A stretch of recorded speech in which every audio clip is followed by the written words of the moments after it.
systems check. Okay.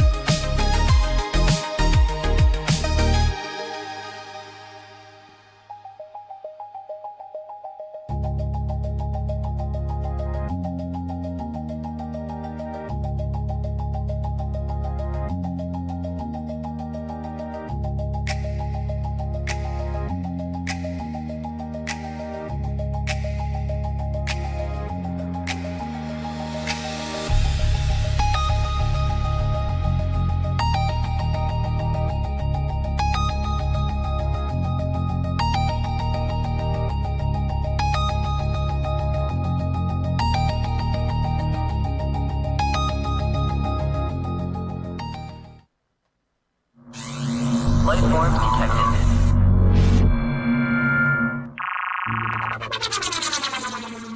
Jokes, stories, and commentary heard on Scott and Val Save the Universe are not necessarily the opinions of this station, its sponsors, the network, or our broadcast partners. Step back, everything will be okay. Two new heroes to face the day. Now throw all your fears away. And they're both in tights array. Scott and Val, here to save the universe. It's not a bad joke, or even a curse.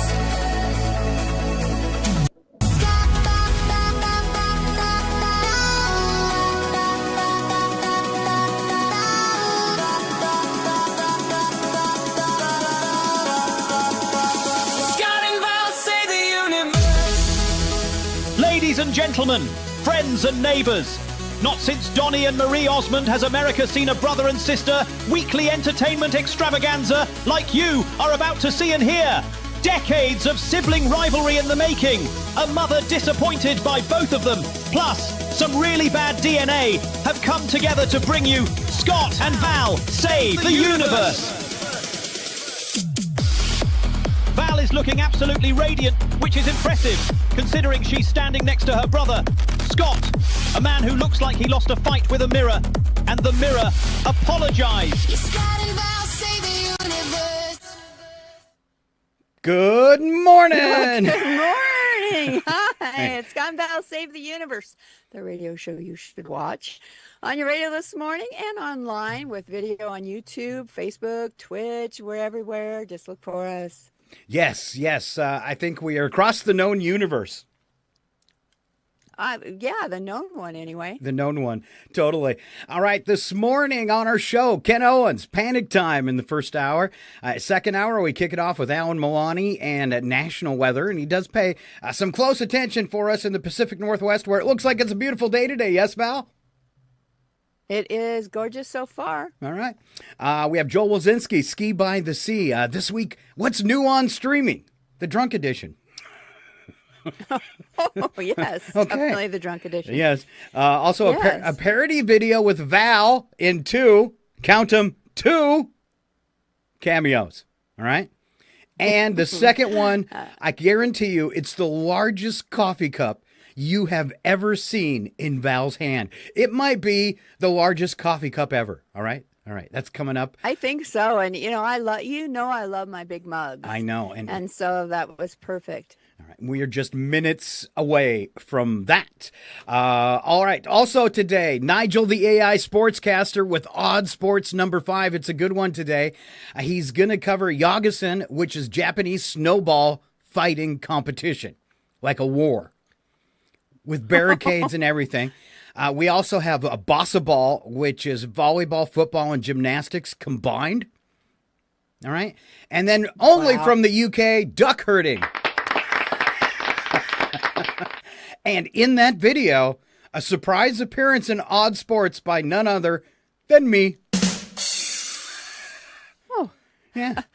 I bet you get more than a cameo, don't you? No, it's pretty much just a cameo. Really? Yeah, it's pretty much just a cameo. A little longer than yours, though. It's funny because now that I've put you in a couple videos and I sent that email out to the rest of the cast that I would like to clone him with AI, Ken is dying to be in a movie and sent me a picture of himself. So be looking for Ken Owens panicking in a video sometime soon. Mm-hmm.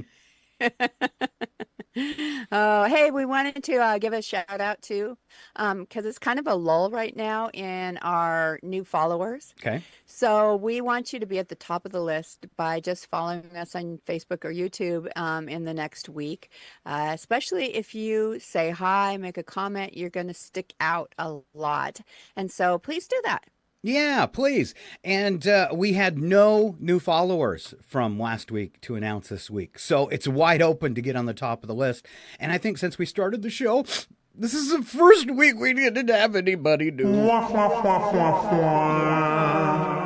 But we did have a couple on YouTube. All right. Fully loaded with fun today. Oh, sorry. Go ahead. And I was just going to say, people, I ugly cry, and you don't want to see that on the radio, so please follow us. It's the worst. Used to make her do it all the time as a child. All right. You did. More stories from 2056 and future news just ahead. Then before the end of the show, odd news packed with funny videos and parody songs. All right. 20 hours of work in the past 2 days for this 2-hour show. Thank you. We couldn't do this without Scott. One of the things I worked on just this morning, and it's going to warm us up for our next bit. E17 de mayo en América. Happy 5 de Mayo. May your margaritas be strong and your cultural appropriation tasteful. Oh, tequila! May your margaritas be strong and your cultural appropriation tasteful. Yeah, keep it tasteful today. Definitely. All right. Yeah, very, very tasteful. You're all in Joe mode, and you've got a Cinco de Mayo margarita to start off the show. Good job, my alcoholic sister. Yes. I mean, I go all in on my cultural appropriation. All right. All right. Now, would you like to tell people about Cinco de Mayo? And then I would love to. And then we're going to get into some jokes. Yeah, Although many use the day, Cinco de Mayo, as another day to party because we don't have enough, the holiday is widely celebrated in parts of the country that have big Mexican-American populations and large festivals in cities like Chicago, Denver, Portland, Seattle, and St. Paul, Minnesota. Contrary now to popular belief, Cinco de Mayo doesn't mark Mexican independence, which is celebrated on September 16th. Instead, it's meant to commemorate the Battle of Puebla, which was fought between the Mexican and French armies in 1862. Outnumbered, Mexican troops defeated the invading French forces of Napoleon III, and over the years, the celebration has evolved from one of military celebration or military victory to a celebration of Mexican culture, but only in America because we love holidays, especially any that allow us to drink. Yeah, like that's why St. Patty's is such a big deal. All right, some Cinco de Mayo one-liners. All right, we have to keep our cultural appropriation decent today, though. First one, let's go back. Yes, let's go back and forth on these, Val. Cinco de Mayo, the one day a year Americans pretend they know a Mexican history while day drinking margaritas like Val just demonstrated. Cheers. Cheers. Happy Cinco de Mayo. Nothing says Mexican pride like a white girl in a sombrero doing tequila shots. And shaking it. That's me later. And shaking it. Shake it. Cinco de Mayo is proof Americans will celebrate any foreign holiday if it involves cheap tacos and stronger hangovers. Cinco de Mayo, the holiday where your liver files for independence from your bad decisions. I don't need Cinco de Mayo to drink tequila, but it's nice to have an excuse that makes me sound cultured. Well, only till you've had too many and then you can barely say Cinco de Mayo. Yeah, Cinco de Mayo when your boss says go home early, but really means we need you to come in hungover tomorrow. Oh. Happy Cinco de Mayo. May your margaritas be strong and your cultural appropriation tasteful. One more time. I wish I had a sombrero. Happy 5 de Mayo. May your margaritas be strong and your cultural appropriation tasteful. Oh, tequila! May your margaritas be strong and your cultural appropriation just want to put it on a loop and play it for the rest of the show. No. All right. How about then this morning's first joke with my sister? All right.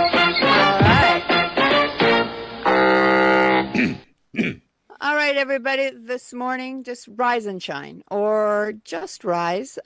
Scott, I'm sorry, but the shine left you years ago. See how she treats me? You know, and you're not the only one, Sister Val. This fortune came with my Chinese meal last night. Why chase your dreams, Scott, when you can just stay in bed and sleep with them?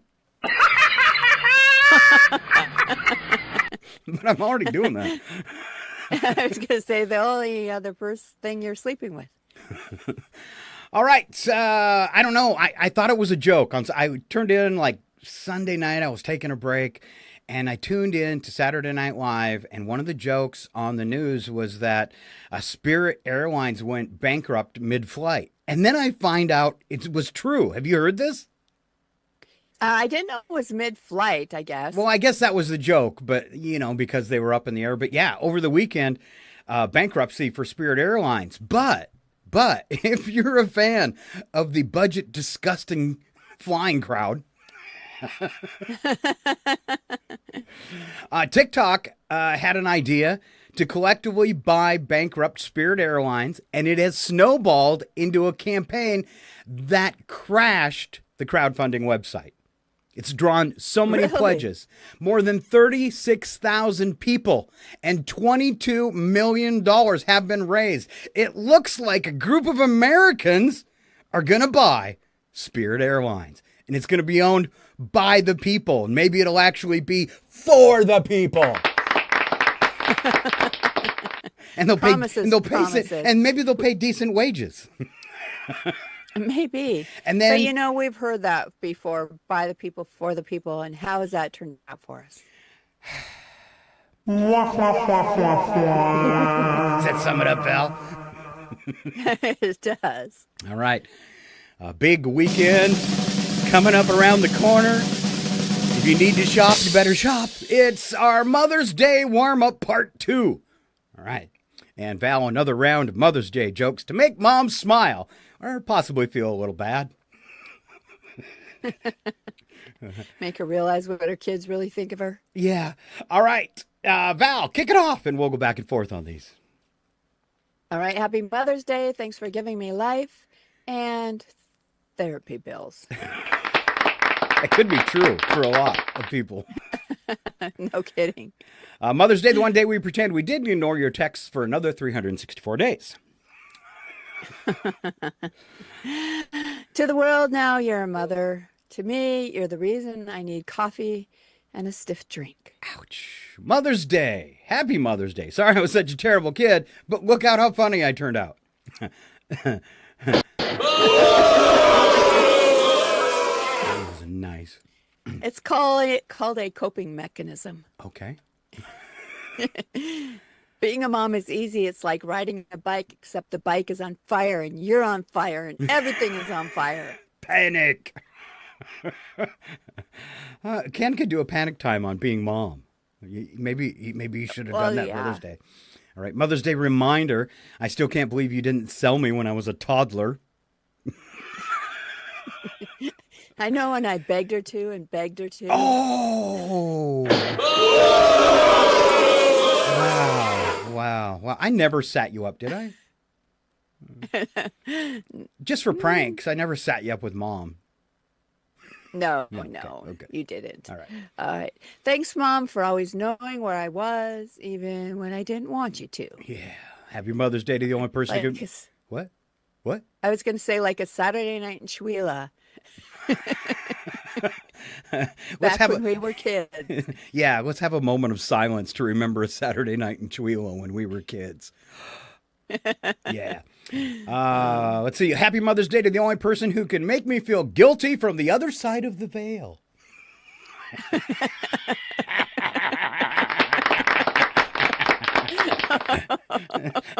Oh, she's really good at it. Oh my! You can hear that. You can hear that voice, and should you be doing that? All right. Yeah. Mother's Day, proof that superheroes don't wear capes. They wear stretchy pants and yell, I carried you for 9 months. That's right. I asked Mom what she wanted for Mother's Day. She said, peace and quiet. And that's when I moved out.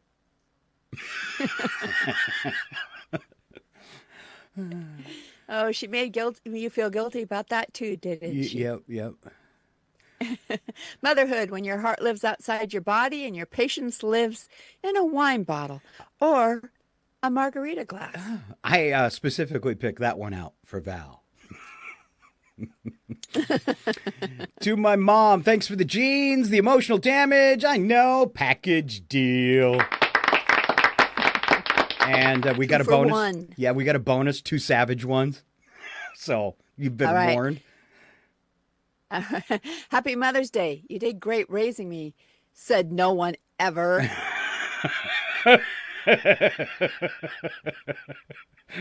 Mother's Day is just proof that even after 18 years of unpaid labor, we still only celebrate you one day a year. Oh, you warned that you were going to be savage.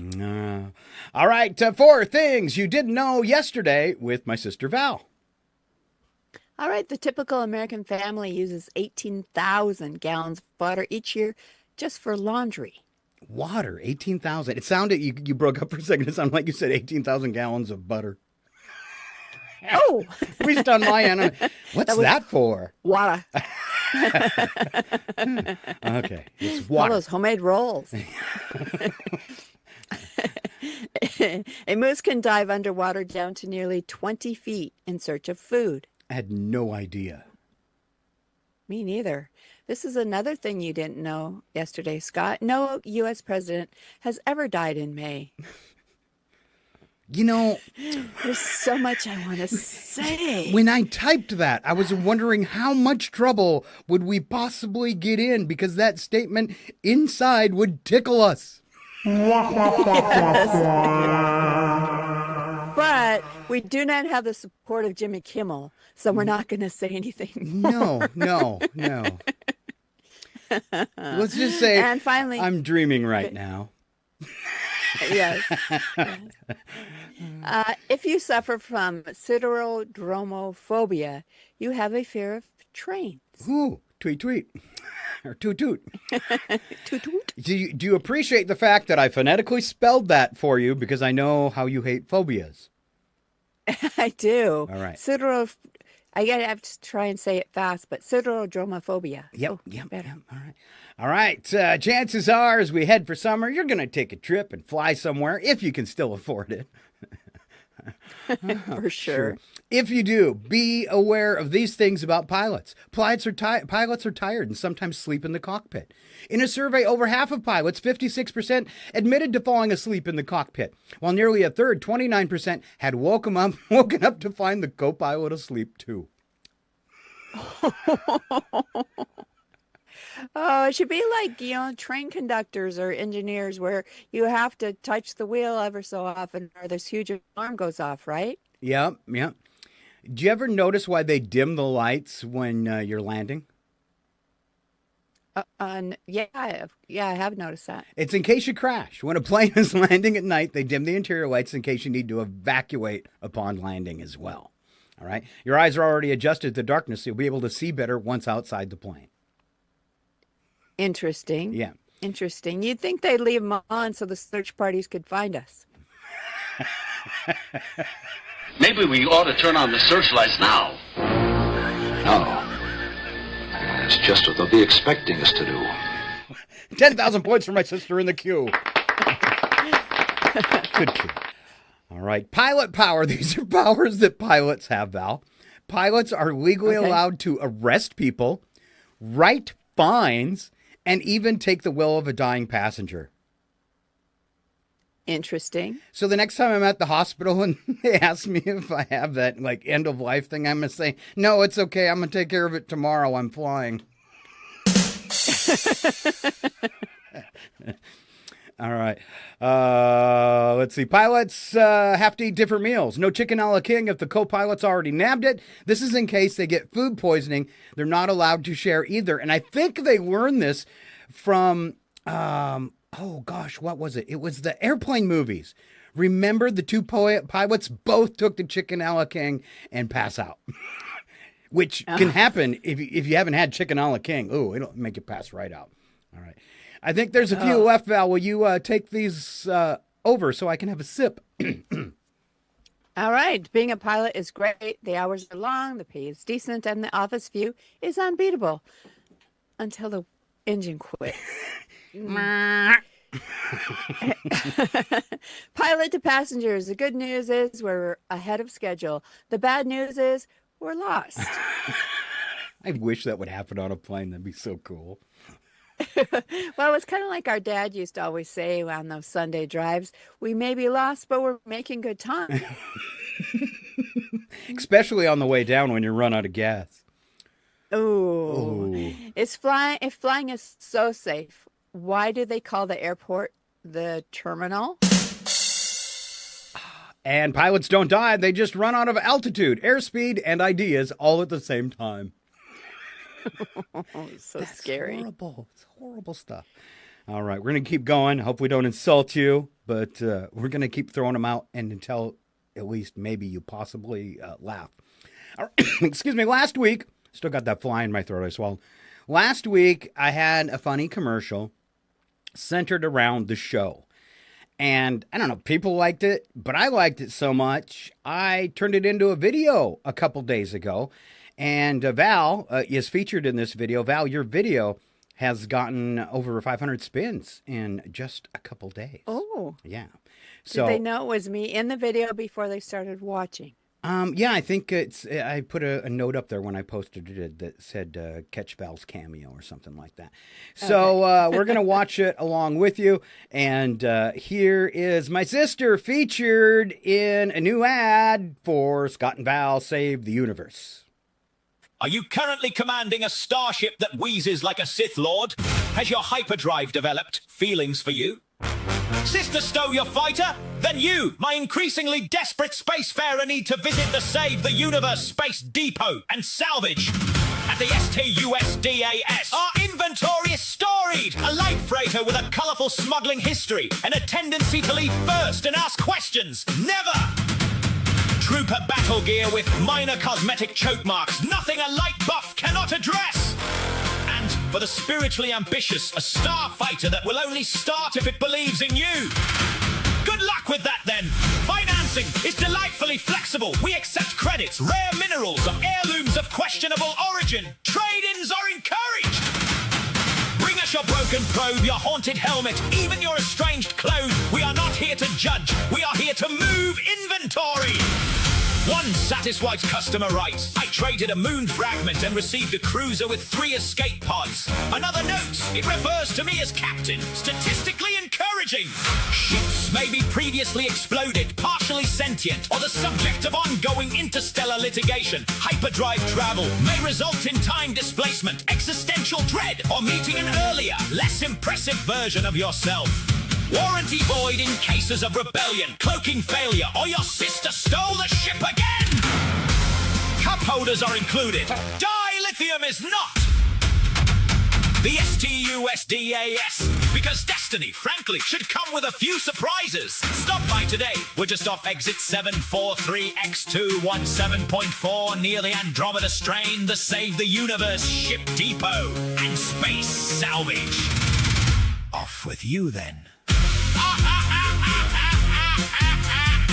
Off with you then!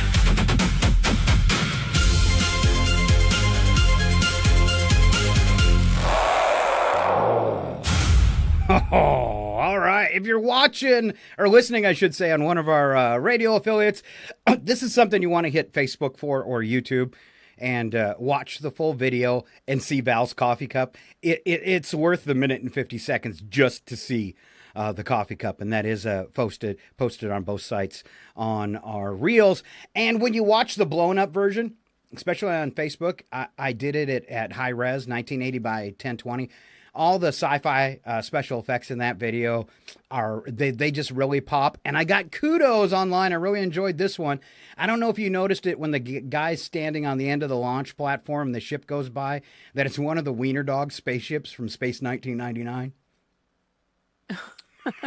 So I got worked kudos it all in there. Yeah, I got kudos for that, and I thought somebody'd comment on the Death Star. That was a pretty good replica of the Death Star, and I did steal Mr. Scott, and I didn't get a copyright infringement. Oh, really? Well, it's because Paramount made a deal. As long as you're not making money, which we will never do. If you're watching the show right now, you probably know why. As long as you're not making money, Paramount does not care. Because so many fans have done the Star Trek fan films, there was no way they could possibly sue anybody. So they just came out and said, it can't be over 30 minutes. And yeah. So there you go. You can do all the stuff you want with Star Trek. And there's some Star Wars fan films out there, too. So, and a big round of applause for my sister, let me clone her and be in a commercial. Yes. So I'm feeling really famous right now. You are. Wasn't it cool to watch yourself fly in a spaceship? I mean. Yes. Really? All right. We better move along this morning because I know our friend, Mr. Ken Owens. And I'm really sorry about covering you up there, Val. Our friend, Mr. Ken Owens, is standing by to join us for today's Panic Time. But we've got some important stuff here to do first. Ladies and gentlemen. It's time to strap in! 5, 4, 3, All systems go. 2, 1, we have hit time!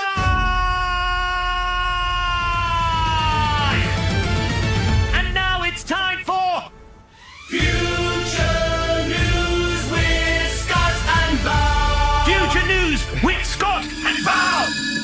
I love it. My sister's like 4 seconds behind on everything. My whole life. I've been trying not to step on you because I know, like, if you're talking and I come in right afterwards and you go on to the next sentence, it kind of throws you off. But that's modern technology when you're communicating via video from Maine to Washington State. First news story comes from my sister. This is Future News for the star date. Let's see, it's May 5th, 2056.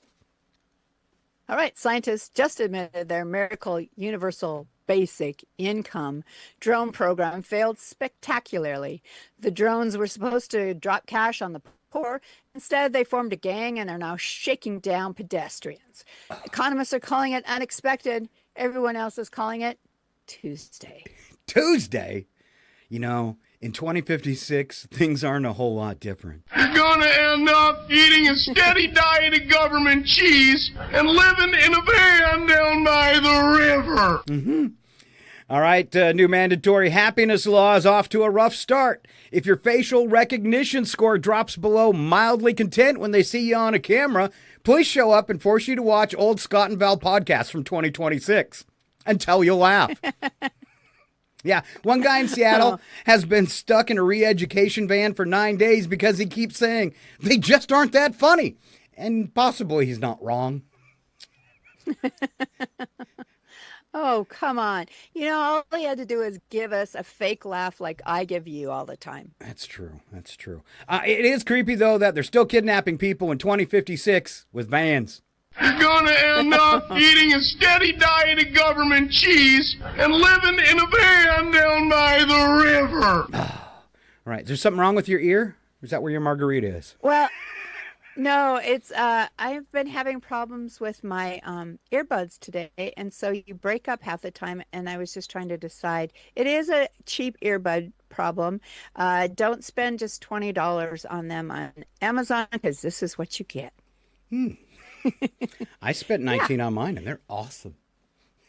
Oh, see, you went with the wired. I tried to go wireless, and but it has a short in it, I believe. But hey, touching it seemed to help, so I'm back. Okay. With this third story, anti-aging treatments have created an entire generation of 150-year-olds who look 25, but still type with one finger and scream at customer service holograms.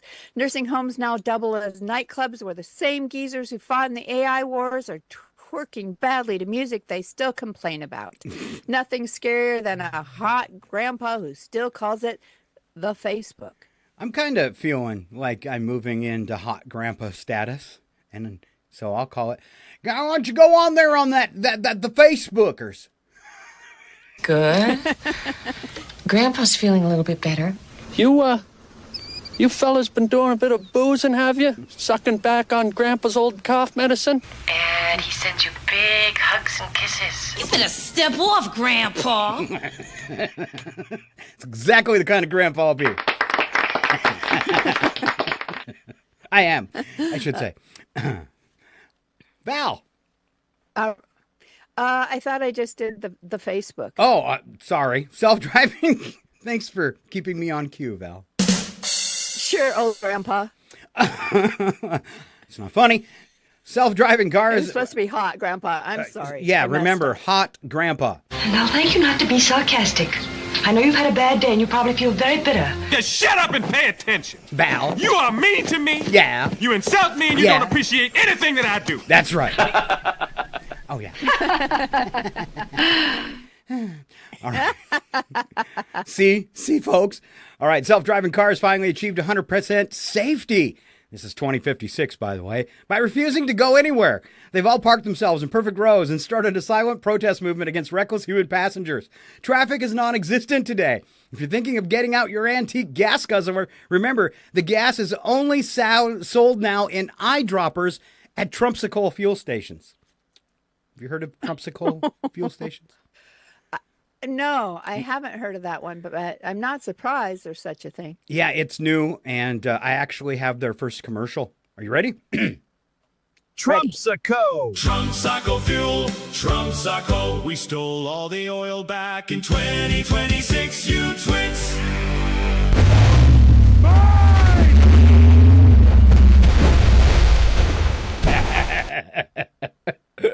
There's a giant Trump. You have to watch it too. Yeah. This is why it's a show you should watch. It's Giant Trump. Giant Trump. But he has Godzilla feet. I didn't do that. Did you notice? I made him with tiny hands too. Oh, I miss the tiny hands. Now I'm gonna have to go back and rewatch it. At least I told it to make him with tiny hands. All right, Val, take us to Burger King. All right, Burger King rolled out the new loyalty implant that gently electrocutes you if you even daydream about quitting your fast food job. Productivity is through the roof. So are workplace seizures. HR is calling the twitching just enthusiastic dancing. One guy got promoted after having a full grand mal during a presentation. The boss loved his kind of passion. Finally, a benefits program that literally shocks you. One question here. Can you participate in an endeavor in which the ultimate decision might be death by electrocution? Burger King. All right. I don't know what's going on with people popping into the studio. Hold on a minute, Val. I'm going to get back to my sister. Can you stand by, please? Quiet. He wasn't supposed to. I still can't get you. All right. Let me see what I can do here to fix my sister. That was totally unplanned. It kind of happened today too when I joined the meeting, because you were like, how did you get in? I think people ask me that all the time. Yeah, I think it was because of because somehow I set it up today with a passcode. So I think once people are typing in the passcode, it's just tossing them in the room. So we'll just have to be prepared for that. All right, let's see. Whose turn was it, Val? That threw me way off. Is it me? It's your turn. Oh, good. I get the one about AI girlfriends. And Ken, you can comment now. I know what's going on. I just couldn't tell where all the sounds were coming from and why the screen had jumped on me. Well, I didn't want to say anything. It's not time. And I was, hello? Yeah, hello. Okay. Scott's panicking. I was panicking. I did. Whenever you arrive, I start to panic for some reason. All right, AI girlfriends have officially unionized. This is our last story from 2056 in Future News. AI girlfriends have finally unionized and are demanding better emotional labor pay. Users are waking up to passive-aggressive notes written in their own handwriting saying, maybe if you listen more, I wouldn't need this hazard pay. One man tried breaking up with his digital Karen partner, but she locked him out of his smart home, changed his Facebook password, but not before setting his relationship status to married. Sweet, sweet revenge. Yes, in the future, even fake women are done with men. I think I speak for all women when I say no.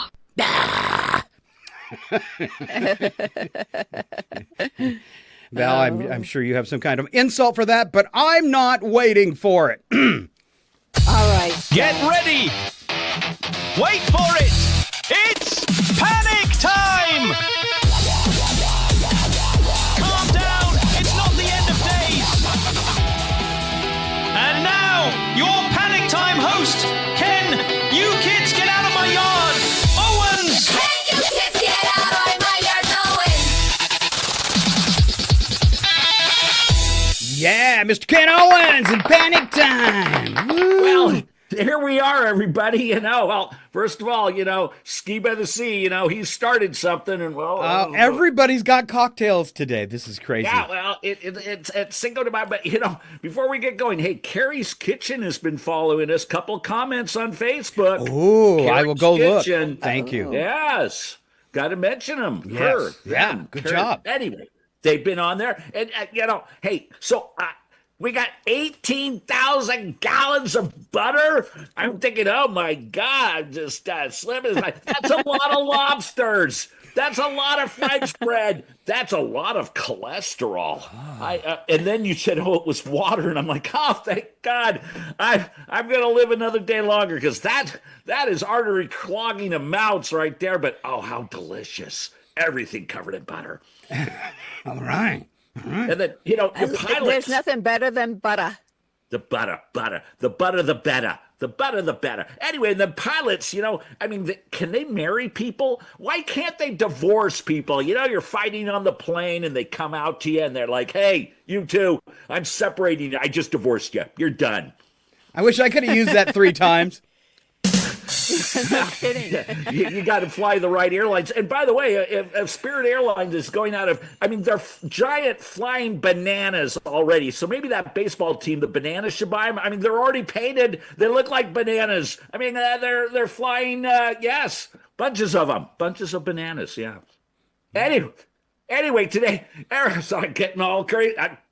Today is Cinco de Mayo. It's Cinco de Mayo. It's, I had to think about it. Is that the 5th? You don't speak Spanish. Is that the 3rd? Is that the 4th? No, it's the 5th of May. You got to learn that stuff. Anyway, yes, Cinco de Mayo. It is. You got to panic. You got to get your shirts. You got to get your shirts. You got to go out and have a margarita, a couple. Yeah.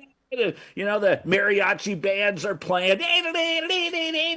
No, I don't think that's how they play it. Anyway, and then, you're having the Mexican food, and hopefully you've got a designated driver, because when they come around, and they're like, hey, would you like another margarita? And you're like, yes, I'll take another margarita. And your wife is like, that's like your 3rd. And you're like, well, I'm having such a great time, but I got this shirt to remember it by.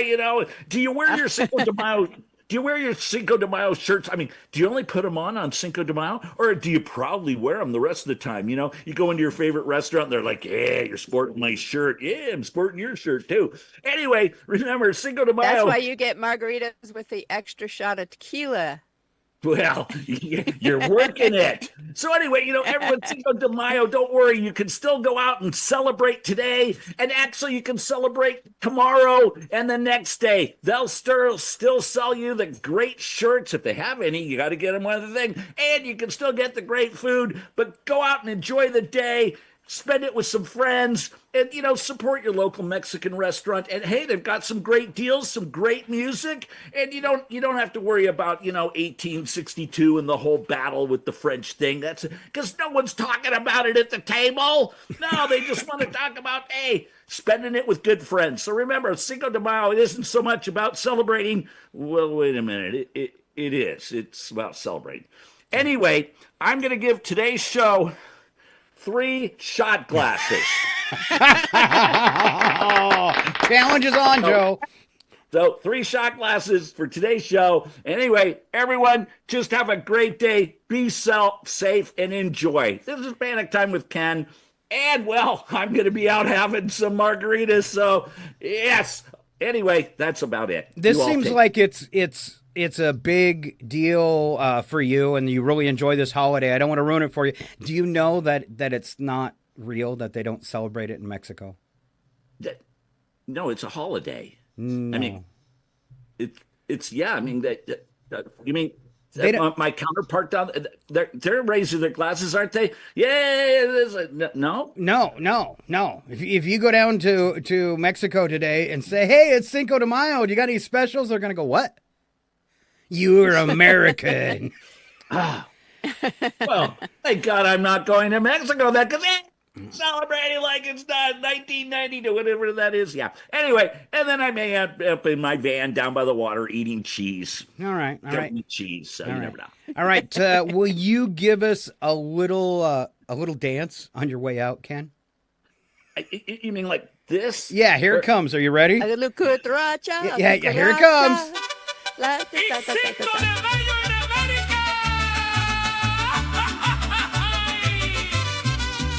Happy Cinco de Mayo.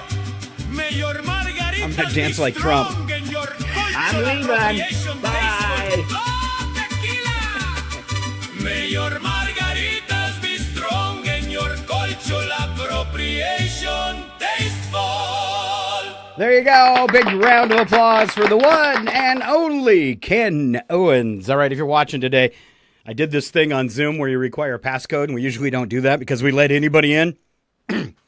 And so our screens are going to jump around a lot today, so just kind of bear with that visually. It's not your computer. It's us. All right, we are looking ahead toward a break, but we got a couple things before then. Then we'll be joined by Alan Wani, who's going to have your weather forecast as we enter that 8 o'clock hour Pacific time. All right, we've got some stupid things that people have said. So what's something you've heard someone say that was so dumb, you're going to remember it for the rest of your life? I mean, I think we all have one of those. Or one, maybe it wasn't that dumb, it stuck with you because it was so crazy. So, me and Val going to go back and forth on these. First one, Val. A guy I knew thought that bones were made of wood. You know, I did when I was like 8. It's true. A friend says I've always Did wondered. you really? Yes. When I was a little kid, I thought our bones were made of wood because they kind of seemed like wood. All right. A friend said I've always wondered how goats grow into deer and in the wild, but stay goats on the farm. That one's so dumb I got to read it twice. A friend said I've always wondered how goats grow into deer in the wild, but stay goats when they're on the farm. Wouldn't you just look at him like, what the? All right. How about this one? A coworker couldn't figure out why Alaska was cold and Hawaii was hot because they're next to each other on the map. I see that on the globe. I do. I see it on the globe. All right, let's see. How do dogs in China learn Chinese? My friend was under the assumption that dogs just naturally knew English. No way. They actually speak dog. We just learned to talk their language, I think. Yeah, they learned to understand us. Once when I took a class trip to Washington, D.C., we went to a museum and saw a reenactment featuring George Washington on a big screen. While we were watching, I heard two girls from the front row. One of them asked the other, "Is this real footage?" The other replied, "No, if it was real, it would be in black and white." Wow. Because everything old-timey was in black and white. Once upon a time, one of my conspiracy theorist friends looked at me and said, "I don't believe in oxygen."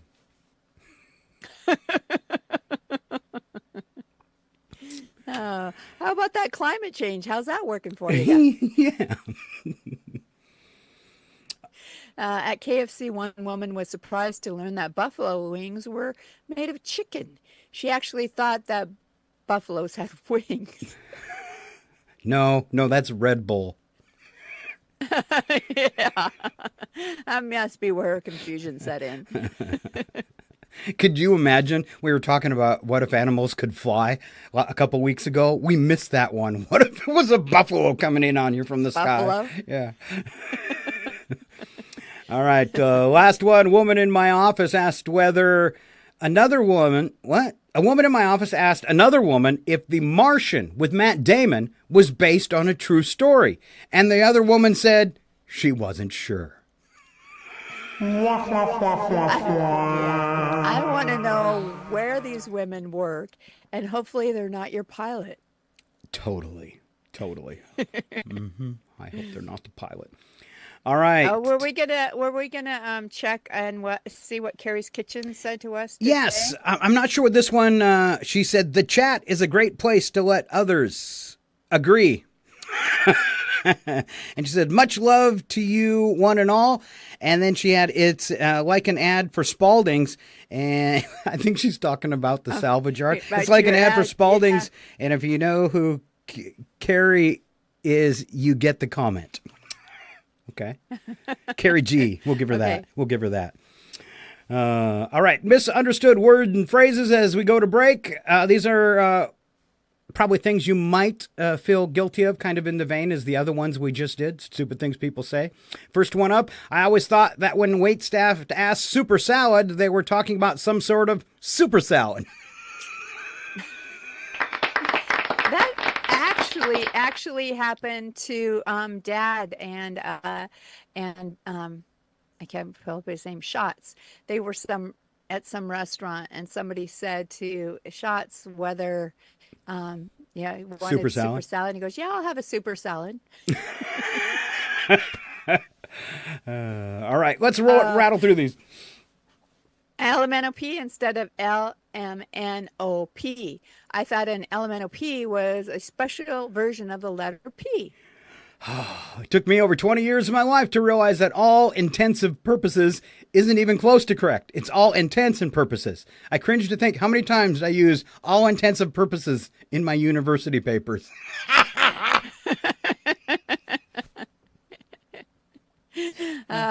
When I was 10, my sister told me that my grandmother quit smoking cold turkey. It wasn't until high school when I embarrassed myself by telling my friend to try eating cold turkey to help quit smoking that I knew what it really meant.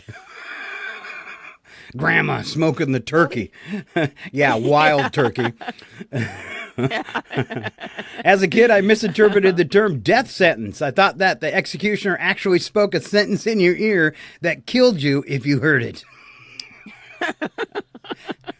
Most death sentences actually made of 3 words. I love you. It's a joke. It's a joke. It's a long, slow death. Yeah, long, slow death. There you go. When I was, excuse me, I had to clear my throat here. Boy, you sounded just like RFK right there. You should have done the whole thing like that. I should have. When I was little. When I was little, I thought drinking it. Now I really. That's really good. Do it. Do it. Meant the physical act of drinking a beverage, not just alcohol. One day when I was 6, I told my mother not to drink and drive while she sipped a Diet Pepsi. She just laughed at me. Good job, Val. And then my personal favorite, I never understood what was so bad about taking things for granted.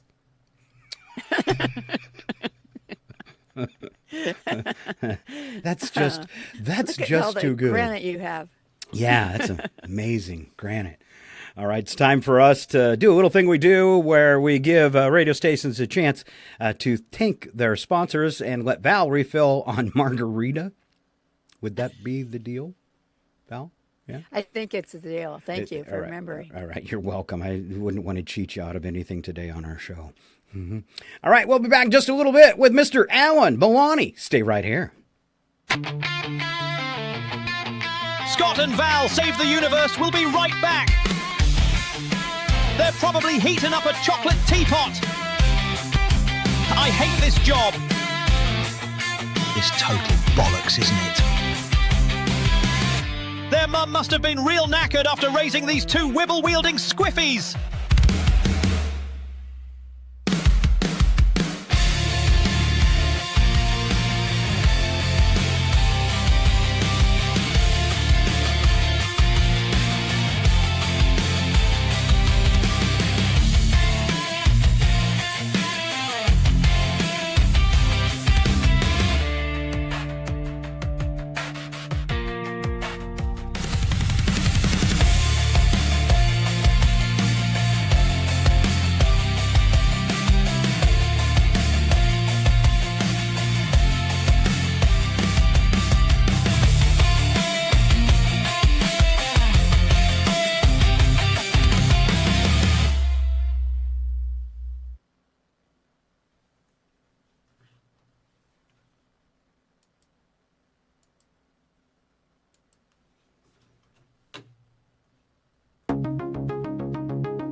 And we're back, yes, somehow still on the air, for part 2 of the Scott and Val Save the Universe show.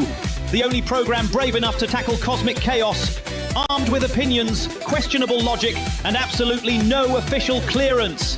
If the universe is saved today, it'll be by accident. Strap in, lower your expectations. Let's carry on.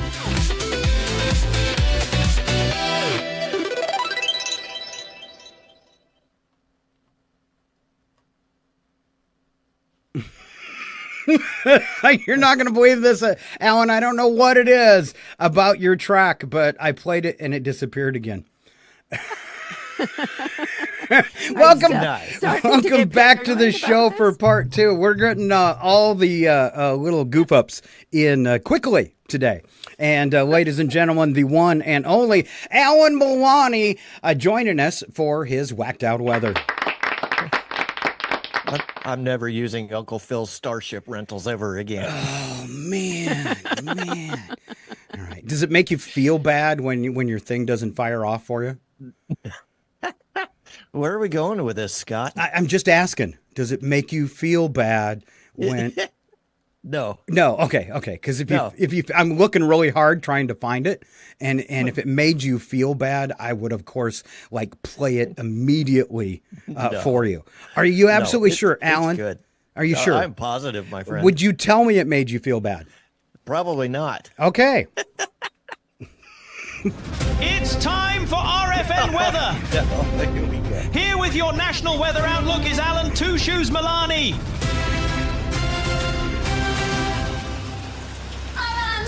Two Shoes Money!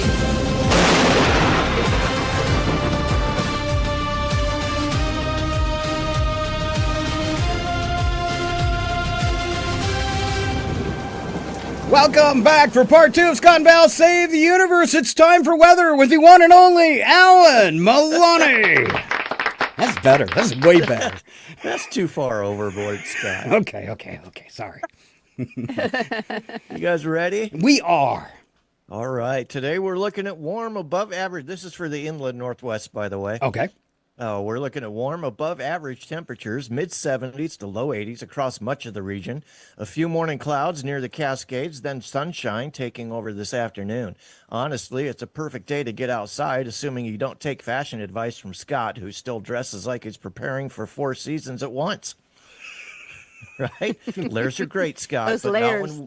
not when one of them is emotional baggage. Oh, but it keeps me so warm.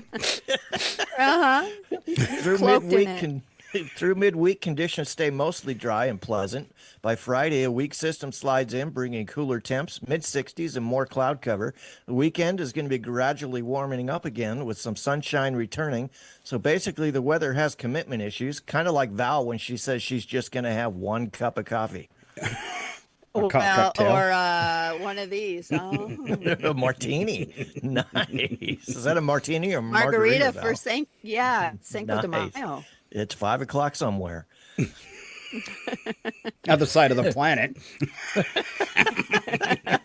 On the West Coast, things stay mild. Northern California sees 60s and 70s with coastal fog lingering like a bad punchline. Southern California continues its smug streak, sunny in 70s to low 80s. Meanwhile, Val's already planning a beach trip, but will spend most of it complaining that it's too standy. It's a pretty bold stance, Val, considering it's literally a beach.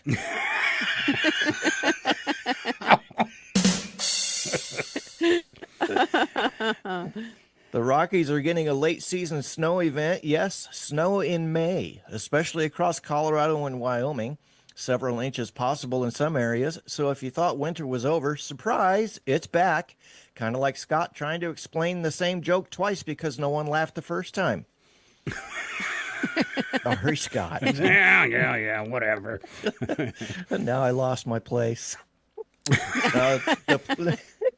The plains see thunderstorms midweek, some strong with hail and gusty winds from Texas up into the Midwest. If you've got patio furniture, maybe secure it, or you could just let it go. It's probably living a better life than Scott's fantasy football team anyway. I know, I always pick the wrong teams. Midwest and Great Lakes, it's warm early in the week, 70s in many areas, then cooling into the 50s and 60s with scattered showers by late week. It's the kind of temperature swing that keeps you guessing, like Val's mood when someone touches her snacks without asking. For sure. Stay away from my lemon Oreos. That's all I got to say. They sound disgusting. Oh, delicious. Lemon Oreos, are they good, really?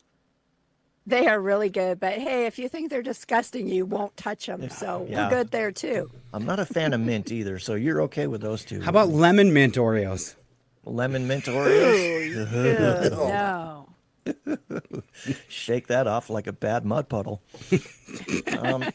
Two shoes. In the south and southeast, hot and humid with highs in the 80s and 90s before storms roll through midweek.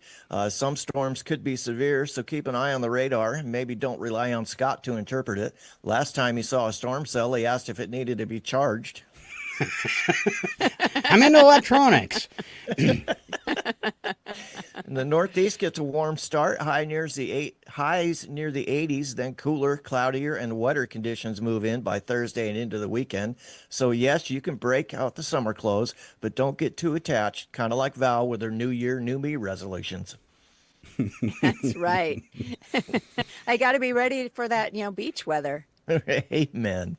The weekend wrap up. By the weekend, things cool off a bit across much of the country. The west trends warmer and sunnier, while the east deals with lingering clouds and showers. In other words, nobody's getting exactly what they want. So it's basically a group project led by Scott and Val. Why are you blaming us for the weather? That's your job. That's just doing my job, sir. Okay. Wow. All right. Are you taking us off planet at all? I can, sir. We will go to Pluto. Out on Pluto, temperatures holding steady around negative 375 degrees Fahrenheit. Conditions are dark, frozen, and eerily quiet. So honestly, still a better work environment in the city between Scott and Val during a hot mic moment. The winds are calm. Visibility is technically fine if you enjoy staring into the void. And your 5-day outlook is cold, still cold, colder somehow, and emotionally distant cold. And Sunday is partly judgmental. So honestly, Pluto remains the only place where Scott's takes would cool off instantly, and where Val would still somehow say, "I'm not even that cold." Even though my teeth are chattering and my hands are so numb, I can no longer touch the keyboard. Now, I think he was basing that on your heart, Val. Because it's like minus 900. Warm enough to keep some. It's warm enough to keep some love for you, Scott. Oh, that's a good one. All right. I'm glad I could contribute to the tension. Hey, thank you very much, Alan. That's why we asked you in. The one and only Whacked Out Weather with Mr. Alan Milani. Thank you, Alan. Thanks, everybody. See you next week. We will see you next week. All right. All right. Wow. Val's in fine form today. Joe popped in there for a second for the next segment, and I didn't know what to do. So I just turned off his video. I hope I can figure out how to turn it back on. How to turn it back on. That's like me scrambling during the break to figure out my headphone issue and not making it very far. I hate that. There was one day we had technical difficulties on the show, and I was doing the canned panic time thing, and the answer was right in front of me, but we actually dropped out of the show and never came back for part 2. But once we were off the air, it took me like 30 seconds to fix it. I could have done it live, but you're just so nervous when you're under the gun with something like that and something goes wrong. It's hard to focus. You're panicking. Yeah, exactly. And you can't think when you panic. Stop flailing your arms, take a deep breath, and you'll figure it out. Maybe. Sort of. Maybe. All right, we've got a couple minutes before we're going to bring Joe back in. I've got a thing here. Are you hungry this morning? Did you skip breakfast? All right, well, we've got some stuff that might get that stomach going for you. If you were forced to open a bakery, where people could go in and take a break. Is that a thing, Val?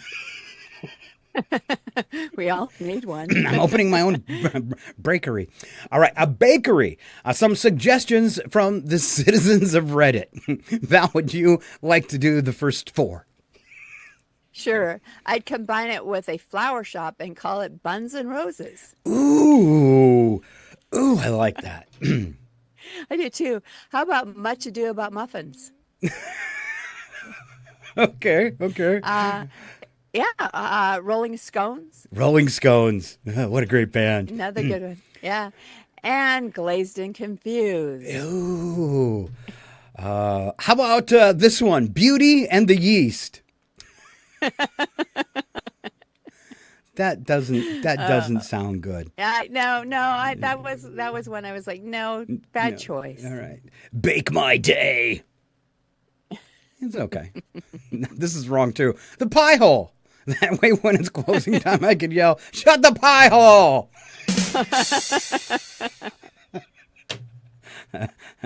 And Val, the very last one.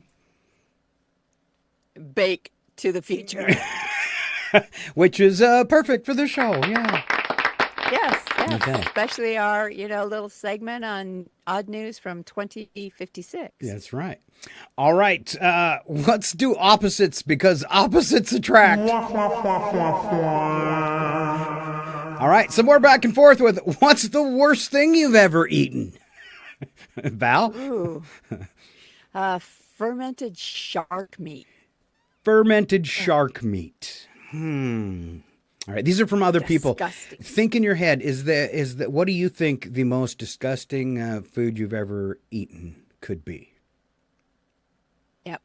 I know for me, it wasn't something I ate. It was something I drank. Ooh. And it was disgusting. So we were visiting family in North Dakota, and they're like, oh, there's this new specialty cocktail bar that opened. Let's go check it out. So our niece said, what's the most unique drink you have on the menu? And the waitress said, a squid ink drink. Ew. Okay. And you're not really thinking that it's actual squid ink, but it was actual squid ink. And so she tasted it and went, oh my God. But then everybody at the table decided, well, they had to taste it to see if it was really that bad. And it was really that bad. Wow. So is that even safe? Squid ink. Squid ink. I don't know. Oh. So mine was, and you were there. Remember the Gorgonzola burger? No, I don't. Val and Brad take me out for a restaurant. We're sitting at the restaurant, and I want a hamburger. It's kind of a fast food restaurant, and there's no real hamburgers on there, but I see Gorgonzola burger. And Val says, are you sure? And I said, I'm so hungry, I could eat anything. And that burger comes, and I take one bite, and I'm done. I am no longer hungry. It was the nastiest thing I ever tasted. And Val's like feeling bad. I'll trade you my meal. She trades, and you didn't like it either. I generally like a good blue cheeseburger or gorgonzola. So it must have been something that they did that it wasn't that great. It was not good. All right, I'm forced to eat smoked sheepheads every New Year's Day. It's the worst thing about being Icelandic. Ooh. More sheep's head? No, but do you have a goat? Oh. That turns into a deer. Yes. Silkworms, canned or roasted. They're a common food in Korea. They roast them as street food, and it smells like gym socks soaked in dog vomit. The canned ones are like eating a zit. Wow. Would you please read that description again now that you've read it once? Because that's really good. All right. These are silkworms, canned or roasted. They're a common food in Korea. They roast them as street food, and it smells like gym socks soaked in dog vomit. And the canned ones are like eating a zit. How do you come up with that description? I don't know. It's like I know. But now I'm wondering if anyone's ever popped a zit and had it go in anyone else's mouth. Oh. It's horrible. Why did you do that story like twice? A silkworm. Because you told me to. Oh. All right. When chicken McNuggets have those stupid hard spots in them, ruins the meal. It does. I agree with that. Oh, for sure.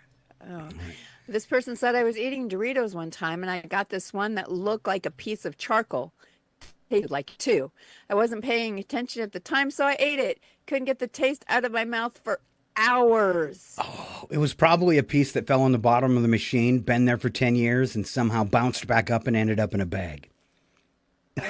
Just guessing.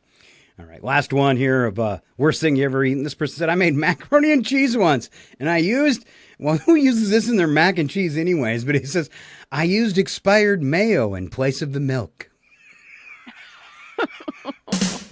What were you expecting? Oh, maybe water would at least been a little better. All right. Anything else that you can think of that's totally disgusting that you've eaten before there? Oh, I'm trying to think of something that you just put in your mouth and then go, oh. I tell Brad sometimes, not that it's disgusting, but I'll take a bite of something and I'm like, here, do you want this? And he's like, why? And I'm like, it's not worth the calories. That's a good one. All right. We've got a friend in, what do we call that? The green room, Val? Yeah, the green room. I think that's what you call it. Yeah. All right, let's go check on our friend. There he goes. He's ringing the bell and everything. Mr. Wilczynski. Ladies and gentlemen, the show that goes nowhere yet somehow everywhere is about to astound you again. Live from the tropical country of Belize, it's your RFN entertainment guy, Joe. What? Joe Wools. Joe Wolczynski. No? Woolzinski. Close to Doc, then? It's time for Ski by the Sea on Scott and Val. Save the universe. All right, welcome back to the show, Mr. Joe Wolczynski. Good morning, Joe. Oh, how's the weather in Belize today?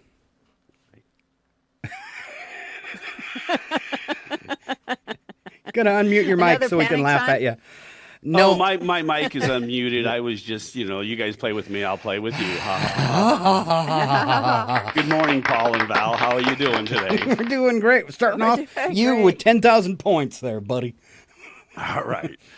Did you see? Cheers there, Joe. Cheers. You're drinking, I don't know what, but it's Cinco de Mayo. I'm having margaritas. Oh, Cinco de Mayo. You guys know it's 7 o'clock in Washington, right? What, 8 and 9 in Belize? That's 9 in Belize. All right. But what's the saying, Scott? You can't start day drinking unless you start early. Well, it's 11:30 here. I'm close. What's the saying, Scott? Come on, what is the saying? Cinco de Mayo? No, the saying about 5 drinking. 5 o'clock somewhere? 5 o'clock somewhere? No, I'm old enough. I'll drink whenever I dang well want to, okay? Okay, there you go. I don't know if you caught Ken this morning, but he's really picking up on your vibe, and he awarded Val 3 shots today instead of 3 coconuts. Yeah. All right. Okay. All right. What's drumming up in the world of entertainment, Mr. Wolczynski? So, hey, first of all, can I ask you guys a question? Sure. Okay, good. Sure. So what we're going to do is we're going to talk about what's new on the streaming services, and it's what I like to call buffering for dollars. Okay. I like this. Okay, ladies and gentlemen. Amazon Prime Video. Okay. May 2026. Spider-Noir. Nicolas Cage, I think you guys have heard of him, stars in a 1930s noir superhero series premiering May 27th. Wow. Superhero and noir style. Yes. And Spider, I don't know. Tom Clancy's Jack Ryan, Ghost War. Ooh. New film starring John Krasinski, May 20th. All right. Okay. Couple good flicks. That's Amazon Prime. Max, HBO Max, May 2026. Song of the Samurai. Live action Japanese period drama debuts May 9th. Okay. Greenland 2, Migration. Gerard Butler returns in post-apocalyptic thriller May 8th. So I'm assuming that's a sequel, Greenland 2. It is. Yeah. Okay, I thought it had to do with us. I don't know if I was that. I didn't know if I was that impressed with Greenland 1. So it wasn't worthy of a sequel. Wasn't Greenland 1 where we were going to buy the country or something? See, not worthy Red, of a White, sequel. And Blue Land. I don't know. Anyway, Netflix. I hear the prices have gone up. May 2026. Lord of the Flies. The first ever TV adaptation of the classic novel. Ooh. May 4th. Right. Lord of the Flies. Yeah. If you taught high school, you'd be very familiar. Not because they read the book, because that's kind of how high school was. Teaching high school was like Lord of the Flies. The Four Seasons, Season 2. Tina Fey-led comedy returns May 28th. Okay. I guess that's all we need is Tina Fey. Tina Fey. Disney Plus, of course. Disney Plus, more money out of your paycheck. But anyway, Star Wars Maul, Shadow Lord. It's the finale. I've never seen the season beginning and didn't know it exists, but animated series finale. So it's over. It was May 4th. We missed it. No, Sorry, you can guys, go on there and girls. you can watch them all. I started a couple weeks ago. I love cartoons. Yes. Okay. And now, last but not least, is Hulu, May 2026. I think I've used this joke before, but send help. That's what the sign says when you enter from Canada to America. Anyway, send help. Okay, when you can't make a new joke, Pushing my choices. Okay, send help. Sam Raimi, we all know what he's famous for, right? Spider-Man, Evil Dead. Evil Dead, yes. And he gave us Bruce Campbell. That's Anyway. right. That's right. Best one. What Army of Darkness. Yeah, that's right. It's funny Sam and Raimi. scary. Say what? It's funny and scary. Oh, yes. Sam Raimi thriller starring Rachel McAdams and Dylan O'Brien, May 7th. What's that called? Send help. All right. Okay. And then Deli Boys Season 2, a comedy drama about a family drug empire, May 28th. Hey, just what we need to laugh at. Kids dying on drugs. I got to watch that one. Oh, jeez. Anyway, so how's things going? Okay, I'm guessing that was the end. All right. That's it. I'm sorry. I don't know what you expect of me. Next time you talk to Hulu, tell them we're ready for another season of Alien Earth. It's the best thing they've ever done. Alien Earth. Alien I don't know Earth. if I've ever, Yeah. I don't know. Yeah, the Alien movie franchise on Earth. Pretty good. Oh, yeah. Okay. Oh, check All it right. out. Sounds good. That's my I'd vote. like to see for Prime. I'm ready for a new Reacher. So Jack Reacher? So I don't know when that's coming out. You but know, yeah, I'm ready I for think one. if he keeps up the bad press, I don't think there'll be another season. Really? But so what started out as bad press for him in that story ended up actually showing that he wasn't the one at fault. So that's kind of. But he's the one that knocks the guy down. Oh, the neighbor thing. Yeah. The neighbor thing. No, when you see it was maybe he shouldn't have used physical contact, but it was the other dude that started the whole thing. Oh, you just don't get to see that on the version of his door Right. cam. Or I think they said it was a neighbor's door cam. So, all right. Yeah. Well, you see so what he, people want you to see. Right. He was provoked, and so yeah. That's a guy I don't think you'd want to provoke because he's three No. times the size of a normal man. So, But you look at those bar situations where it's the smallest guy in the room decides to call out the largest guy in the room for some reason. No, you so- shouldn't call out Scott like that. Come on. No. Yeah. You should I not always call out lose, Scott too. like that. That was cold. it's Scott calling out Brad. That's Brad? where, Oh, that's that's the where scary problem one. starts. but then I run before he can catch me because he's slow with that new hip. All right, Mr. Joe Wilzinski and all the entertainment news. I know exactly what I'm going to go watch. Let's give 3 coconuts to, I don't know, whoever needs them today. I mean, I need some. You never given me any coconuts. And you'll probably never get any, Scott. Okay. I'm sorry. All right. But I will drink to you. All right. Here's a drink. All right. All right. I'll talk to you all later. All right. Have a great Bye. week. We'll see you next Tuesday. Thank you very See you, much, Joe. Mr. Joe Wilzinski and Ski by the Sea. Could you imagine what it would be like to spend the rest of the afternoon in Belize? How cool would that be? We really need. I'd like to imagine that. We really need to go visit him for sure. All right, moving along this morning, we have, and just in time, I think we did something in the first half, but I put something in the second half too, because it's important. Sunday is Mother's Day, and if you want to celebrate the day right, you best be prepared, right, Val? Yes. Okay, she's not paying attention. Yes. So now is the time. No, I didn't know that it's, I guess I didn't know how you threw that to me, but, now that we have, our mom is on the other side of the veil and still guilting us, we don't have to worry about getting something from someone else. And I have no expectations of getting anything from my sons. So it's just a Sunday. Do your boys not get you Mother's Day gifts? Travis will usually do something, but he moved to Coeur d'Alene, so I don't expect him to come this way, especially now that he's got a wife and stepdaughters, and so I know it should be focused on them, not on me. So, yeah. All right, I think we need to get a little deeper into therapy after the show. All right. So now you have to take my mom's quiz. Okay. All right. Okay. When a woman has a baby, Val, she gets something that no one can take away from her. Okay. Is it the gift of life, deep bonds with her baby, or C, stretch marks? Oh, stretch marks are with you for life. Okay. A mom has to take on many roles. For instance, A, when a child has a boo-boo, she becomes a healing nurse. B, when her son gets bad grades, she becomes a tutor. Or C, when her daughter's dates gets a little grabby, she becomes a bouncer. A hitman. A hitman, okay.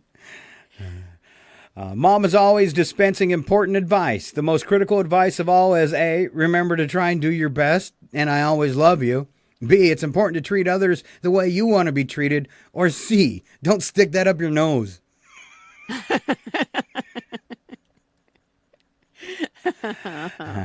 I'm trying to remember what our mom's best advice was. I can, but I can't say it online. So I'll have to share that with you later and see if you got the same. No, you didn't get the same advice. You're a boy. No. No.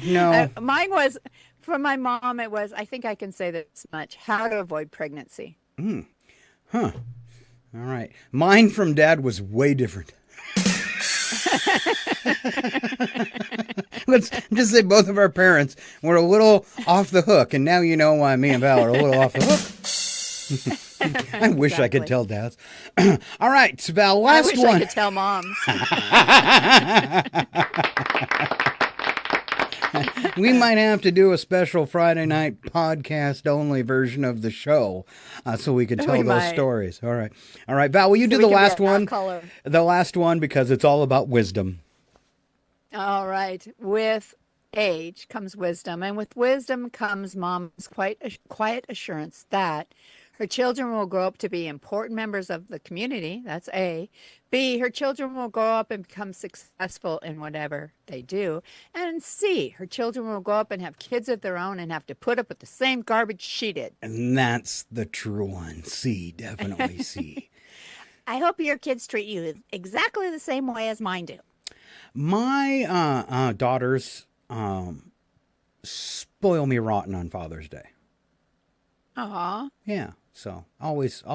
And even though I share my birthday most of the time with Father's Day, it's a double up of love is what the way I like to look at it. So, all right. Aw, double up of love. Double up of love. All right. So I'm going to have a talk with my nephews.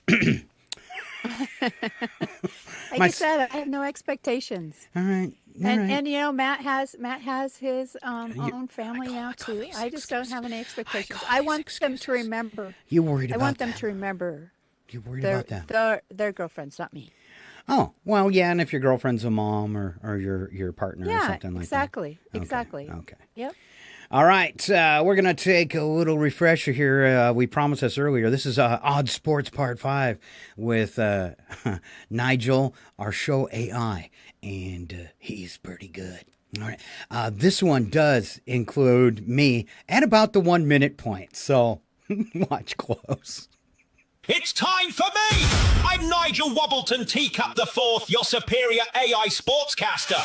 For the next few minutes, we abandon reason, tradition, and any lingering respect for convention or athletics. This is sport, sort of. Do brace yourself for another episode of the world's honest sports! We begin with Bossable, a sport that appears to have been invented during a beach party that got wildly out of hand and somehow required a rule book. Played on an inflatable court with trampolines on either side of the net, Bossable combined volleyball, football, gymnastics, and what I can only describe as aggressive holiday energy. Each team has players positioned on the inflatable surface, while one designated attacker uses the trampoline to launch themselves several feet into the air. From there, they spike, kick, or theatrically fling the ball over the net in ways that would make a standard volleyball player quietly retire. Points are awarded based on how the ball lands, with higher value given to shots executed from the trampoline zone, which means style points matter. The entire match is accompanied by music and a live DJ. Timing your jump to the beat is not required, but it does feel spiritually necessary. It is volleyball if volleyball had a weekend in Ibiza and came back pregnant. Off to Britain, where we take a long, hard look at ducks and decide to herd them. Handlers guide the ducks through obstacles, gates, turns, and designated finish areas. No dogs, just one human being armed with whistles, gestures, and misplaced confidence. Ducks wander, they pause, they reassess. Occasionally, they cooperate just enough to give you hope before quacking off. In the end, you may finish the course, but you were lost before you started. You duck-herding muppets! Let's end our threesome of funnery today in Japan, where even a snowball fight is treated with the precision of a military operation.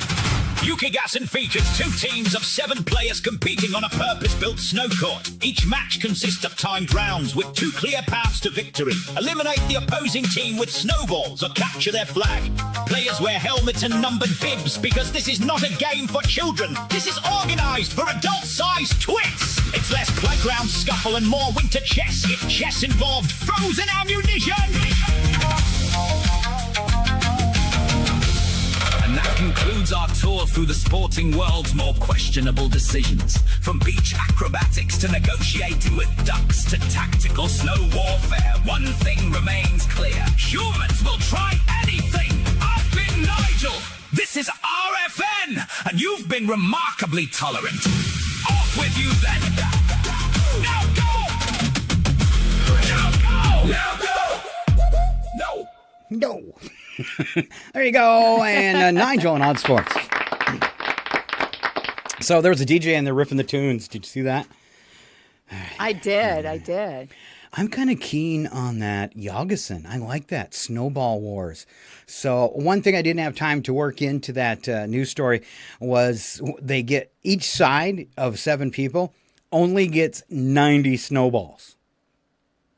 Oh, I wondered if they were like pre-made. And they are pre-made, all the same size. And yeah, it gets pretty aggressive. They do fake out attacks and stuff like that, trying to get the other team to waste their snowballs and things like that. You know, charge and then turn around and run back to your barricade. So I would totally get into it. It's truly a military operation there. It is. All right, let's take a look at a few celebrity birthdays for today. Adele is having a birthday. She's born in 1988. Henry Cavill, born in 1983. Naomi Scott from Aladdin, 1993. Chris Brown, the singer, in 1989. That makes me feel really old. Michael Palin, British actor from Monty Python, born in 1943. Lance Hendrickson, actor in the Aliens franchise too, 1940. So yeah, wow. Tina Yothers from Family Ties. How did she make the list? Especially since it says she was born in 197 BC. I knew she was evil. Never make fun of Tina Yothers. Oh. No, nobody likes that. All right, on to history with my sister. We call it It Happened Today. All right, let's start in 1923, where Syracuse University refused to let a student, Bernice Goldstein, graduate because she could not learn how to swim. Whoa. Okay. It's rough. 1925, John T. Scopes was served an arrest warrant for teaching evolution in violation of the Butler Act. Okay. Interesting. Scary. 1961, Alan Shepard became the first American to travel into space, making a suborbital. You'd think I'd be able to say that since I do it all the time. Making a suborbital flight of 15 minutes. Cool. 1999, a man who admitted making thousands of obscene phone calls over a 3-year period was arrested in Vienna, Austria, after one of the women told him she was busy and would return his call. So he gave her his phone number. Nice.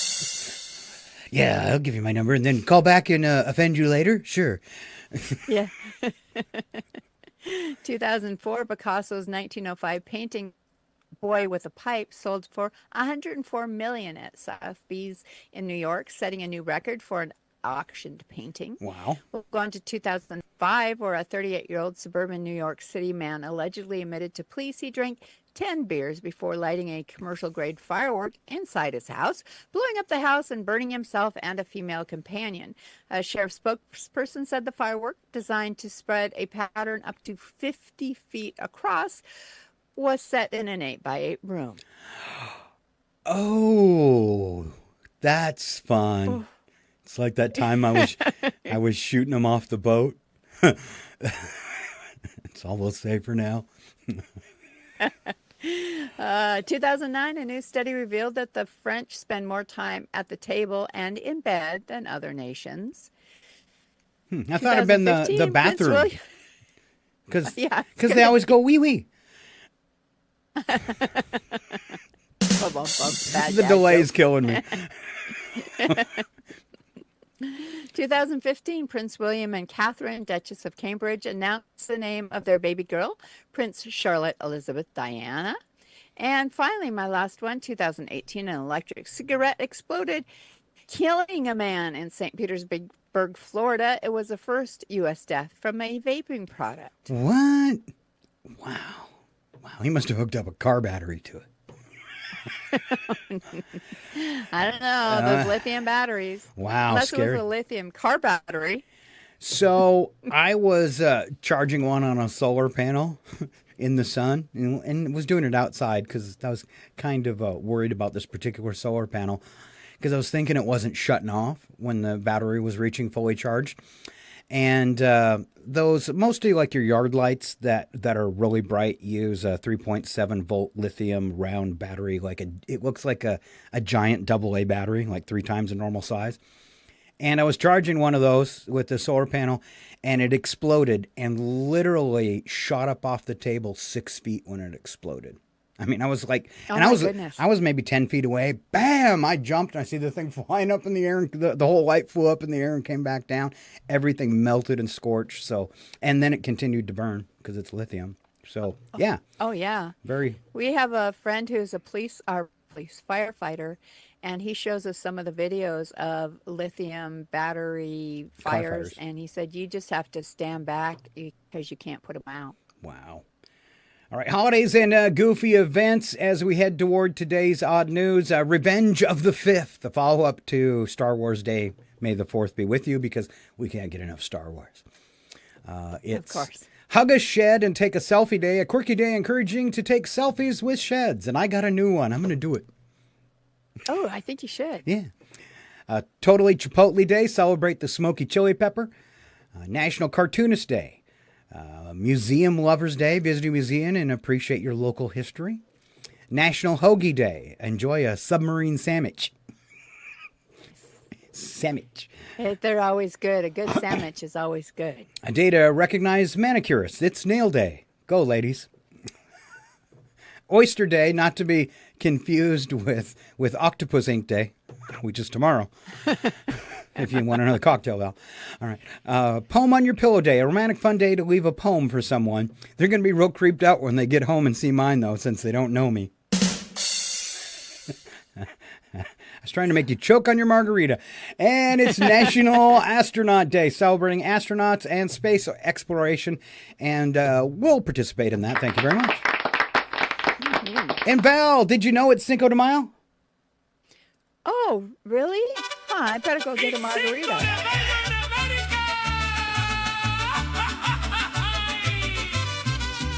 Happy Cinco de Mayo. May your margaritas be strong and your cultural appropriation tasteful. Oh, tequila! May your margaritas be strong and your cultural appropriation tasteful. Yeah. I had to play it a few times because it is, I made the song and you only get to do it for one day. So, yeah. All right, we're moving on to odd news. I'm going to leave this goofy little screen up because we're going to be playing some things through it. Stand by. Ladies and gentlemen, brace yourselves. It's time for Odd News with Scott and Val. The only segment brave enough to ask, who let this happen? And then read it out loud anyway. Proof that evolution is taking a coffee break in America. And one or two other places too. These are real stories involving real people who woke up that morning and chose chaos. If you're thinking, surely no one would actually do that, allow us to assure you, yes. Yes, they would, repeatedly. So settle in, lower your expectations, and remember, this isn't fiction. It's humanity, unsupervised, on Odd News with Scott and Val. All right, 7 big, beautiful stories packed with some funny songs and some funny videos, and my beautiful sister here to kick it off. All right, in Chicago, Illinois, a 53-year-old man is facing charges after deputies say he broke into a freight train loaded with laundry detergent.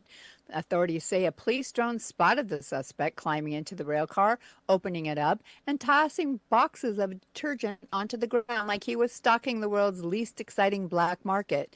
Investigators recovered about 20 boxes as the man tried to flee by running down the tracks. Officials have not said what the long-term plan was, because if you're stealing from a freight train, most people at least expect, televisions, maybe? Mm-hmm. Instead, this man risks jail for enough detergent to make the neighborhood smell mountain fresh for at least 6 years.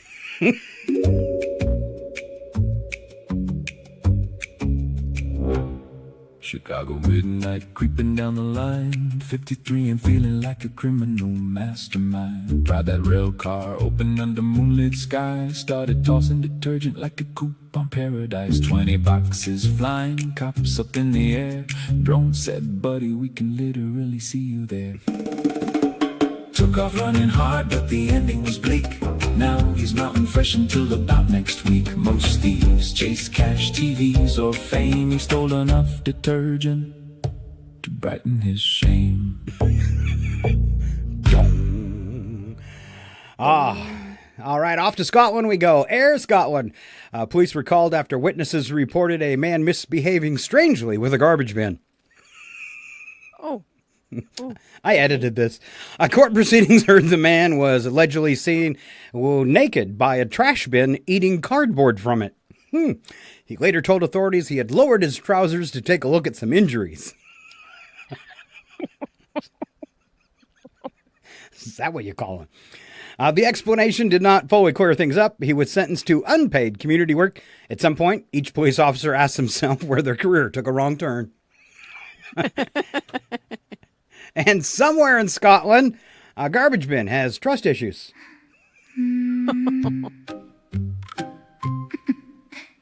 Down in here on a chilly little night, neighbors saw a scene that did not look right.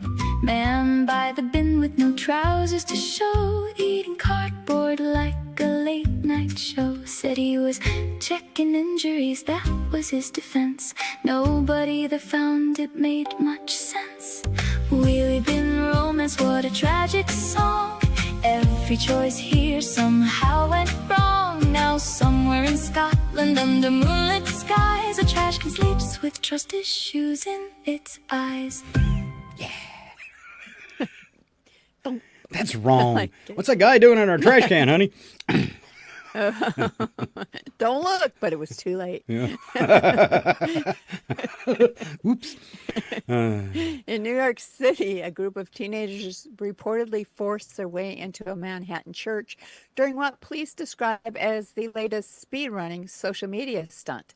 Officials say the group pushed through a locked door, ran through the building, threw objects, and damaged property while people were attending a seminar. A staff member reportedly suffered minor injuries. Authorities say the trend involves young people filming themselves rushing into places for online attention because apparently regular hobbies now seem too slow. Nothing says, I'm making smart life choices, quite like committing a trespassing for a clip that will be forgotten in 8 hours. Wow. You're no longer trending, dude. Good. Grandpa's feeling ready. Ran through the building for a 7-second clip. Threw some things around for the social media trip. People at a seminar trying to mind the day. Then chaos burst in and ran away. Minor injuries, property dented too. Off of lights that expired before noon. Running fast, run out dumb. Internet fame makes the brain go numb. Running fast, now they dodge the law. This is modern culture in one big flaw. 8 hours later, nobody cares, but they'll have time to think. A cotton 3 squares. Good one. A cotton 3 squares. I love it. I love it. All right, on to San Francisco. You know, I don't have much of a problem with them doing that because it was a Scientology church.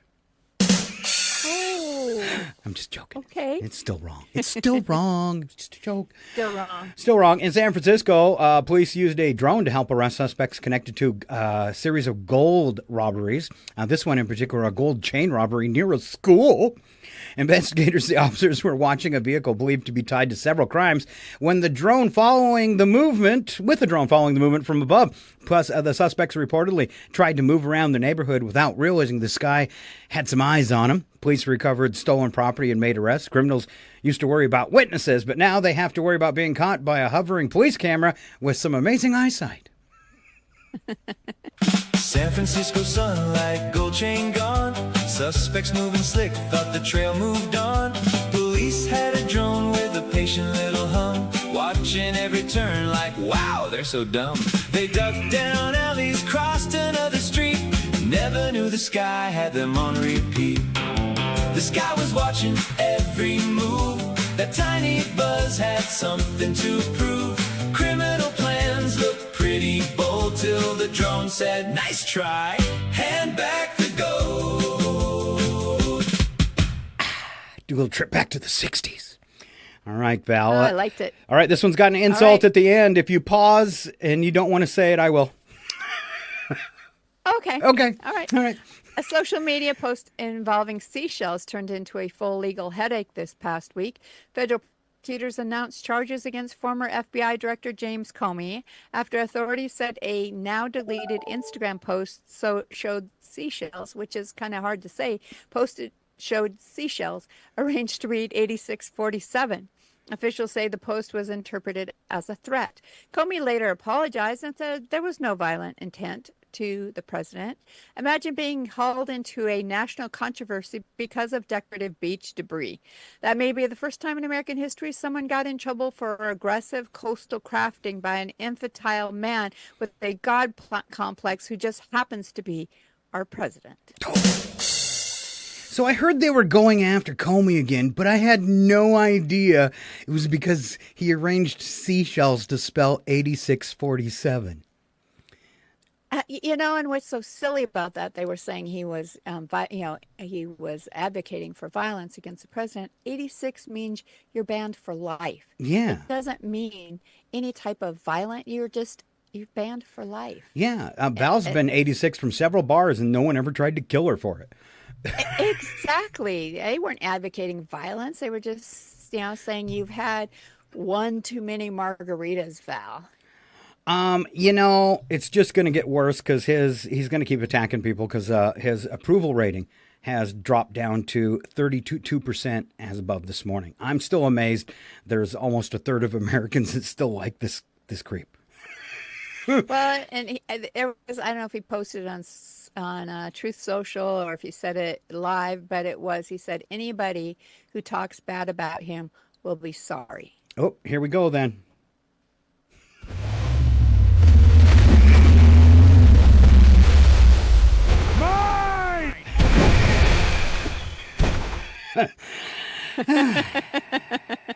All right.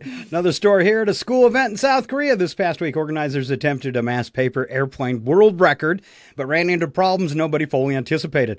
Thousands of students launched the paper airplanes all at once because they're all supposed to fly. Officials say many flew beautifully, but many more flew directly backward, and a surprising number achieved what experts would call immediate floor contact. Witnesses described the scene as stationary panic. Organizers still reviewing totals, but it turns out paper airplanes obey the same laws as Spirit Airlines aircraft. Most gravity and disappointment. And let's take a look at the kids. 1, 2, 3. Aw. I'm sorry, I just like to see kids cry.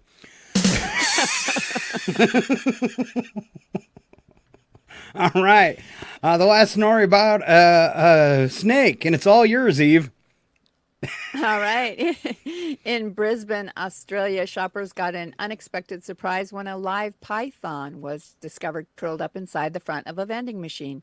Wildlife handlers were called after customers noticed the snake calmly staring out from behind the drink display. Officials say the reptile appeared relaxed and made no attempt to leave, which is fair. If you had air conditioning, fluorescent lighting, and a front row view of human nonsense, you might stay too. The snake was safely removed and relocated. For several hours, however, it was the only vending machine in history that could honestly claim its drinks had bite. Ooh. Hey! Hey! Hey!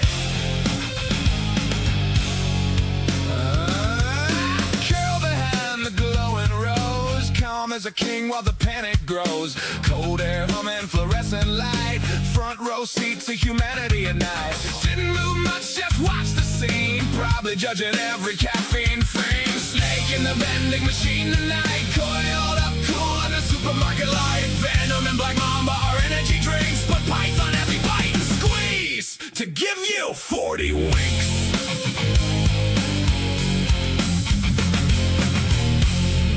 And that's a wrap for your odd news on Tuesday.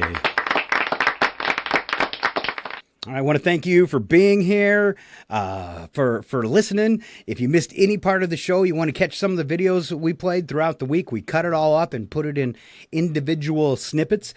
Today we will post Alan's weather if you missed that, and we'll also do the odd news program. Other than that, we want to thank you and let you know today was episode 17, if you were looking for it. Val? Wow.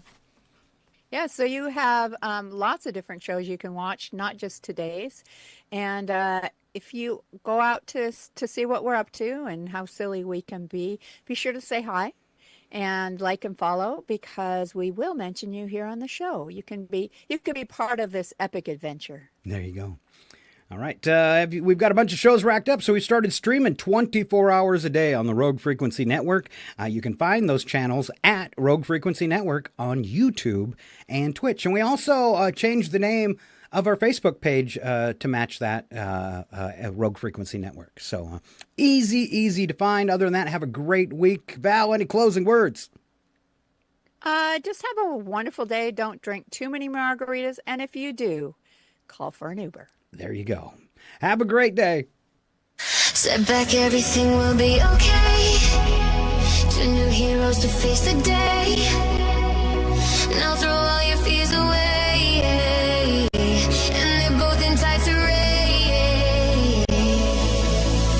Scott and Val, here to save the universe.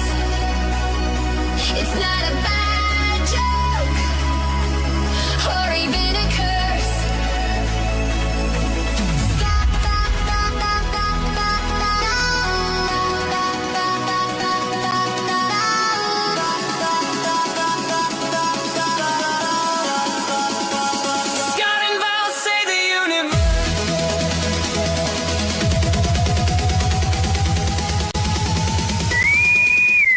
Will self-destruct in 20 seconds. This is your last chance to push the cancellation button.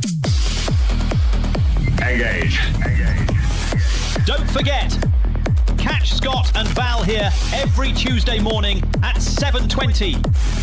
I hate this job. Scott and Val save the universe.